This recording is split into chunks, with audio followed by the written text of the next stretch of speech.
മുഖ്യമന്ത്രി സ്ഥാനാർത്ഥിയെ ചൊല്ലി കോൺഗ്രസിൽ ചർച്ച സജീവമായിരിക്കെ രമേശ് ചെന്നിത്തലയ്ക്കെതിരെ ഒളിയമ്പുമായി കെ മുരളീധരൻ. ആരെയെങ്കിലും പുകഴ്ത്തിയതുകൊണ്ട് മാത്രം ആരും മുഖ്യമന്ത്രിയാകില്ല എന്നായിരുന്നു മുരളീധരന്റെ പരാമർശം. മുഖ്യമന്ത്രി ചർച്ച മാധ്യമ സൃഷ്ടിയാണെന്ന് കെ.സി. വേണുഗോപാലും എം.എം. ഹസനും പറഞ്ഞു. പാർട്ടിയിൽ പിടിമുറുക്കാനും സമുദായ സംഘടനകളുടെ പിന്തുണ ഉറപ്പാക്കാനും രമേശ് ചെന്നിത്തല കഠിന പരിശ്രമത്തിലാണെന്നാണ് അടക്കം പറച്ചിൽ. NSSന്റെയും SNDPയുടെയും സമസ്തയുടെയും വേദികളിൽ ലഭിച്ച പ്രാധാന്യം തന്റെ ശക്തി പാർട്ടിക്കകത്ത് ബോധ്യപ്പെടുത്താൻ കഴിഞ്ഞതിന്റെ ആത്മവിശ്വാസം രമേശ് ചെന്നിത്തലയ്ക്കുമുണ്ട്. ഇതോടെ കോൺഗ്രസിൽ വീണ്ടും മുഖ്യമന്ത്രി ചർച്ച സജീവമായി. അതിനിടയിലാണ് കെ മുരളീധരന്റെ ഒളിയമ്പ്. വിളിക്കുന്ന സ്ഥലത്ത് എല്ലാവരും പോവും, ഞങ്ങളും പോവാറൊക്കെയുണ്ട്. പിന്നെ ചെന്നിത്തല പോകുമ്പോൾ മാത്രമേ നിങ്ങൾ ശ്രദ്ധിക്കുന്നുള്ളൂ, ഞങ്ങളൊന്നും പോകുമ്പോൾ നിങ്ങൾ ശ്രദ്ധിക്കുന്നില്ല. ആരെങ്കിലും പുകഴ്ത്തിയാൽ മുഖ്യമന്ത്രിയാവില്ല.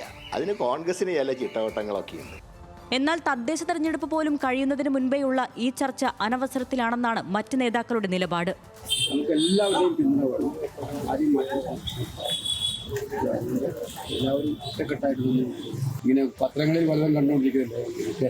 മുന്നണിയുടെ ഭൂരിപക്ഷം കിട്ടിക്കഴിഞ്ഞാൽ ഞങ്ങൾ വളരെ പ്രഗത്ഭനായിട്ടുള്ള ജനം സമ്മതനായ ഒരു മുഖ്യമന്ത്രിയെ ഞങ്ങളുടെ പാർലമെന്ററി ബോർഡ് ഹൈക്കമാൻഡ് ഞങ്ങൾക്ക് തരും.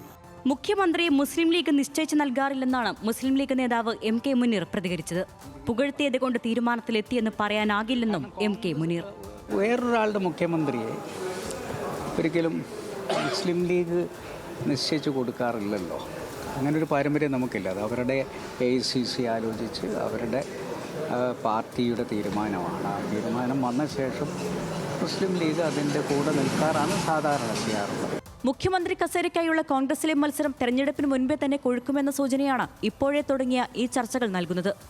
ന്യൂസ് മലയാളം, തിരുവനന്തപുരം.